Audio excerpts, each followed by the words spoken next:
Hi everyone, Trey here with Student of the Leaf. Alright, so we're set up for another good interview. And this time I had the opportunity to sit down with Aric of Black Star Line Cigars at TPE. Yes, this was actually a really good interview. Learned a lot about Black Star Line Cigars, and you know what? I'll let you go ahead and hear from the man himself. Aric, here we go. Hi everyone, my name is Trey with Student of the Leaf, and I'm sitting here with Aric from Black Star Line Cigars. What's happening? What's happening? And it's Aric with an A, not an E. Yeah, everybody in my family's name starts with an A. Really? Yeah, so they ended up with me. I'm the youngest of 5. All right, all right. So where are you from? Chicago. I'm a retired Chicago firefighter. Thank you for your service. Oh, thank you, man. Thank you. 7 years in, I got hurt. My labrum in my hip was torn really bad. Did surgery on it, and I'm out. So I get duty disability, and now I'm here to sell cigars. So let me ask you a question. Chicago Fire, did they base it off of you? They do have advisors from the fire department, but a lot of that stuff they do in the show, we don't do it. Like sometimes they go in fires by themselves. No. That's how you get killed. I just want to say thank you very much for taking the time, sitting down with me. You probably don't know who Student of the Leaf is. No, I didn't. But I was with it. Okay. I appreciate you for, like I said, accepting this interview. What brought you into creating Black Star Line? Well, I grew the love of the leaf sitting around smoking at the firehouse. Okay. And then I'll give you the abbreviated version of it. I was in my man cave. I started out smoking like flavor stuff like black cherries from a local lounge in Chicago. Okay. And then I quickly started smoking like full body stuff like Liga Privadas and stuff like that. And then I went back to smoke the infused and it wasn't the same. So I knew I was done with that. Yes. So then I was sitting in my garage, this is my man cave, and I was thinking like, man, it's time for me to start a business, but I didn't know what it was. I was smoking and I was looking at my hand, and it's almost like the voices were, my ancestors whispering like, dude, you like them cigars so much, make a run at it. Yes. So I hollered at my childhood friend, Derek Bell, and asked him, did he want to help me start a cigar company? And he said, yeah, let's run at it. So we started networking at Drew Estate events. Okay. And at the time, JD had his liquor line out. So he was coming to Chicago a lot, because Benny's is a big liquor store in Chicago. Okay. So he was coming and promoting. So every time he would come, we would go talk to him. He's the one that led us to El Titan Bronze. That's Willie Herrera's from Drew Estates. That's Willie Herrera's mother-in-law's factory in Miami. So you got La Polina Goldies coming out of there. The Cohiba Series M came out of there. All of the Warp cigars that aren't done at Aganorsa are done at El Titan. Okay. And then there's a bunch of other. HBC just did a cigar out of there. So it's a well-known factory in Miami. You know. So I finally caught up with Sandy, and she brought us in and treated us like family. And the first 2 blends I did were from El Titan Bronze in Miami. Okay. So the whole factory caught COVID. So they were shut down for 2 months. So by the time they opened back up, they were backed up with everybody that were bigger than me. I decided to move everything to Aganorsa. So all the blends right now are made by Aganorsa. I do have a new blend that I'm doing for El Titan. It'll probably be released at PCA. All right. Yeah. All right. So I'm always going to do something with that factory in some form or fashion, because if it wasn't for them, I wouldn't be here. And the way I got to Aganorsa is Sean Williams from Cohiba is my mentor. And he came to Chicago, so I went and met up with him, and he was talking to me about Black Star Line, what we want to do.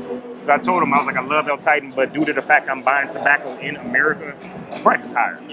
So he's like, what you want to do? You want to work with Placencia? You want to work with Aganorsa? He named a bunch of factories. So I was like, man, I'm a big fan of Warp. So I was like, hey, let's do Aganorsa. So he was like, man, give me like a day or so, I'll get back to you. And he hit me up the next day and said, hey, Terrence Riley, the VP of Sales from Aganorsa, is waiting to talk to you. He was like, he's ready to roll. I called Terrence, and sure enough, he was like, bro, well, send me a couple of blends, man. So I put 2 blends together. One of them is one I probably would never release because I didn't like it. Okay. The other one was Warwitch. So that's what gave birth to Warwitch. And I didn't have to change a thing about Warwitch. The way it was from sample mode to the way it is now, it's the exact same thing. Okay. They nailed exactly what I wanted in that blend from Jump Street, man. And that Warwitch is what we had, correct? Yeah, that's the Connecticut shade. Okay. Yeah, Nicaraguan bound and Nicaraguan filler. Okay. So it just, some people say it's the best Connecticut they've ever had in their entire lives. I like it. Yeah, it's not your ordinary Connecticut. People thought it was gonna be mild, no characteristic to it. It's kind of bland, like your grandfather's Connecticut. Oh no, it's got strength to it. It's got the spice. It's got pepper. It's got the spicy honey in it. It's fantastic stuff. And then I released late last year. I released the dark Woolwich, which is the Corojo 99 version of the original Woolwich. So all I did was it's the same blend. I changed the wrapper and I added more ligero to it. But the wrapper changed the whole flavor profile on it, and it's delicious, bro. So typically, have you noticed that most of the flavor comes from the wrapper and the binder itself, more so than the actual filler? Yeah. Because the filler, I mean, that's where you're getting all the nicotine and everything, but the actual flavor comes from... It's from the wrapper. Right. Yeah, so that's why that Corojo 99 changed the whole profile. Even though everything else in there is the same, outside of more ligero. Yeah, but that wrapper, it made it like a brand new cigar. Okay. And Boston Jimmy just walked by. He recently reviewed it and he rated it a 94. Oh wow. Yeah, so and the original Woolwich was actually rated a 90. Wow. Yeah, the original Woolwich was rated a 90. And I was telling people when I smoked the new one, I was like, this one's better than the original. Yes. But some people are so stuck on the original. Man, they're like, the new one's great, but they still love the original. So have you released the new one yet? Oh yeah, it's out. Oh, it's out. Okay. Yeah. Half Wheel did a press release on it, and Coop did, Cigar Coop did, Boston Jimmy released the press release. There's a few other publications. So yeah, it's out. Yeah. Nice. And oh yeah. So exactly how can you find any of the Black Star line? So you can go to my website. I do have a retailer page on there, so it lists all the physical locations and online locations because we just got picked up by Small Batch. It's been moving so well. All of them been moving so well with Small Batch. They placed another order literally 2 weeks after their first order. Okay. So yeah, and they placed a major order on their first one, and he was like, bro, these are selling way faster than I thought. So he was like, I need to get this inventory in here so I can meet the demand. Yes. You know. So and we're doing like it's like a black cigar pack or something that's being done through Small Batch in February. It's going to get pushed even harder then, and I'm doing like a series of interviews with Small Batch as well in the upcoming weeks. So that's once people actually get to hear me talk and hear my story, and then it's really going to move there. So I'm looking forward to it, man, because that was a great account for us to get. Yes. You know, for us to only be in business like 2 years and 4 months. So that was going to be the next question. How long have you been at this? Because it sounds to me like we're you've new. been doing this we're for new. a long time. Yeah, we're new, bro. We're new. And as far as the cigar industry, I wouldn't even call myself a baby. I would call myself sperm. I haven't even made it to the fetal stage yet. So I'm not there yet. So we're sitting on the love seat. He's calling himself sperm. Yeah, and we're in love. With the cigar. I love it. Oh yeah. Love it. Oh yeah. So, I mean, when it comes down to, getting into this industry, it's a lot of grind and a lot of work that I've heard that goes into it. I mean, can you contest to that? Yeah. I mean, I wouldn't discourage anybody from getting into this business because it is a great business. It's fun. I sit around, I talk to great people, I meet new people all the time. I smoke cigars and I drink whiskey. But it's very money intensive because you got to have enough money to be able to get the blends and get them out to people, especially if it's good blends that people want it. So you got to order enough, and it's hefty, Yes. And then I'm on the road a lot. Like the last quarter, I easily did 24 events in 3 months. Like we were literally in a different city every 2 weeks, and I did at least 3 events in each city I was in. All the way up until December. Have you gotten any resistance from any other of the bigger names or anything like that? Like, no, we don't want to do business with new people or take new accounts. You talking about lounges? Lounges, anything like that? I mean, you'll always hear, we're not bringing anything new in. Yeah. And it depends on what time of the year you're talking to. So like that, the last quarter, a lot of lounges don't really bring anything new. Okay. Because they're trying to close out for the year and then they start the new yoga. So a lot of times if I talk to somebody during that time frame, I pretty much know I'm going to table that conversation to January. Okay. Because that's when everything starts to pick back up as far as bringing in new stuff and that type of thing.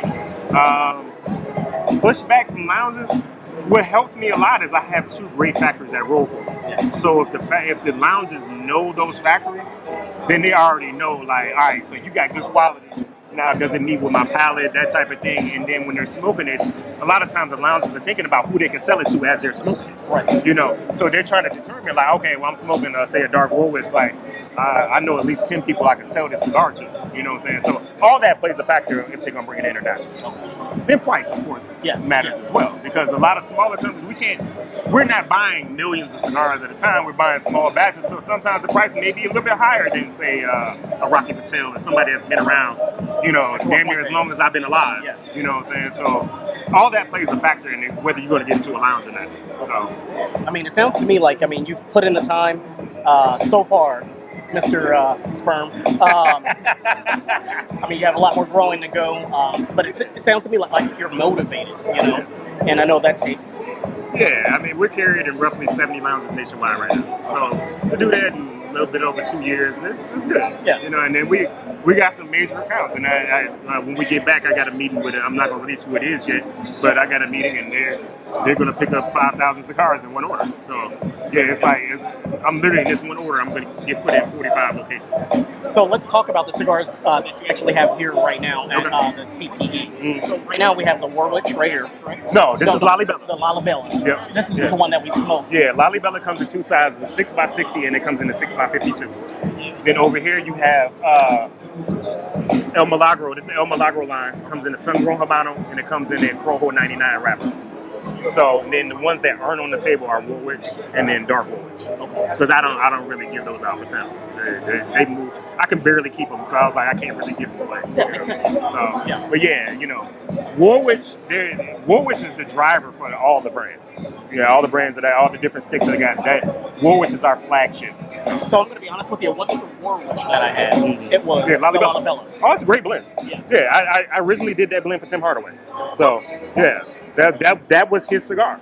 And then me and him couldn't say, we didn't know how to structure the deal. And I was calling around, I asked Sean Williams about it. I asked James Brown from Black Label Trading Company. I think I asked Skip Martin from Roma Craft too, and nobody knew how to do it. So I was just like, let's just table it, bro. And then when I got the money to release it, I released it. You know, and I changed the name. Lalibela are the stone churches that were built into the ground in Ethiopia. Okay. So, yeah, everything I do has some kind of meaning. Even the logo, the Black Star Line is from Marcus Garvey. That's his shipping company. Okay. So that's why I named it after. I named it after his shipping company. Because I like to pay homage to history and those that came before us, historical areas. Because a lot of people never heard of Lalibela before. But if you look at pictures of it, you would think they're like one of the wonders of the world, and nobody really acknowledges it. So one of the, I don't want to say complaints that I've heard, but some of the feedback that I've heard is that the label itself, it's a little bit hard. Oh, I changed it already. Oh, yeah. I hate that band. Oh, I hate that band. And it looks great big, but when you scale it down to the band size, it works well because it blends in with the wrapper. So yeah, I'm with it. Everything people are saying about that band, I say the same thing. So I changed it. Okay. So I got our dojo did the new version for that stick. So the next order that I placed with Aganor said that I won't have it for like 6 months. It'll have the new band on it. Nice. Okay. Yeah, so it doesn't blend in with the wrapper. It stands out. It says everything. It has Black Star Line on there, the name, everything. It does everything it's supposed to. You know. So yeah, I already know that. Yes. So I will say, if you have a chance to get online, look for Black Star Line. Just Google it. Go to their website. Yeah, blackstarline.shop. I can definitely attest that the Lalibela, I enjoyed it. Everybody's palate's a little bit different. Try it. Get a sampler pack of all the cigars. I really enjoyed that one. So I look forward to trying the Warwick. I'm probably going to order that tonight. Yeah. Damn good blend, bro. Damn good blend. Well, I want to say thank you very much for taking this interview. Remember, keep smoking, keep enjoying, and keep learning, because we're all students of the leaf. So once again, I want to thank Aric at Black Star Line Cigars for sitting down with us and taking the opportunity to go over his line and also what makes Black Star Line Cigars. You can Google StogieChik and go ahead and get into that StogieChik box, the Stogie Society box, because that's actually how I learned about Black Star Line Cigars. So thank you all for joining and listening and watching. If you have a chance, go ahead and smash that subscribe button, pound that notification bell, drop us a comment down below and let us know how we're doing. But in the meantime, remember to keep smoking, keep enjoying, and keep learning, because we're all students of the leaf.